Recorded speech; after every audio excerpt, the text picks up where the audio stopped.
અમે નીકળ્યા ત્યાંથી એ લોકોના ઇલાકામાંથી એરિયામાંથી 20-25 જણા બેઠા હતા અને ગાડી ઊભી રખાવીને કીધું કે તમે અહીંથી નીકળવાની તમને મનાઈ છે, હિન્દુડાઓનું કાંઈ કામ નથી અમારા એરિયામાં, નીકળશો તો તમને મારી નાખશે એવી વાત થઈ. અમારી સામે બોલાચાલી થઈ.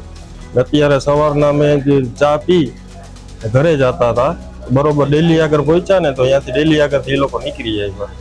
છરીયું હતી, 2 જણા આગળ છરીયું હતી ને 1 જણો ભઈતો હતો, એના આગળ ધોકો હતો ને બાયું હતી. તો અમને અહીંયા જ હોન્ડામાંથી પાડી દીધા હતા, છરીઓના ઘા કર્યા હતા. તમને કઈ કઈ જગ્યાએ લાગેલી છે?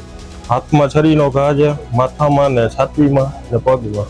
ને અમે એક મુસલમાનના એરિયામાંથી નીકળ્યા હતા. અહીંયાથી એ લોકોએ એવી રીતના વાતચીત કરી કે અહીંથી નીકળવાનું નહીં, અહીંયા તમારે નીકળવાની મનાય છે, આ એરિયો અમારો છે. ને અમે જ્યારે ચા પીને ઘરે જતા હતા ત્યારે રસ્તામાં સામે આવી ને પાછળથી ડાયરેક્ટ છરીઓના ઘા કર્યા. 2-3 બાઈઓ હતી, બાઈઓ માર્યો ને ધોકા ને છરીઓ લઈને આવ્યા હતા.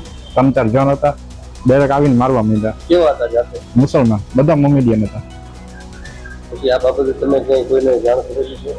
જાણ અત્યારે 112માં કોલ કર્યો હતો, પોલીસ સ્ટેશને કેસ ને કર્યો, જાણ કરી. અત્યારે તમે શું તકલીફ છે? અત્યારે પગમાં લગભગ ફ્રેક્ચર થઈ ગયું છે, પગમાં છરીનો ધોકાનો ઘા કર્યો ને એમાં, ને હાથમાં છરીનો ઘા કર્યો છે. અમારી તમામ માહિતીથી અપડેટ રહેવા માટે જોડાયેલા રહો S9 ન્યૂઝ સાથે.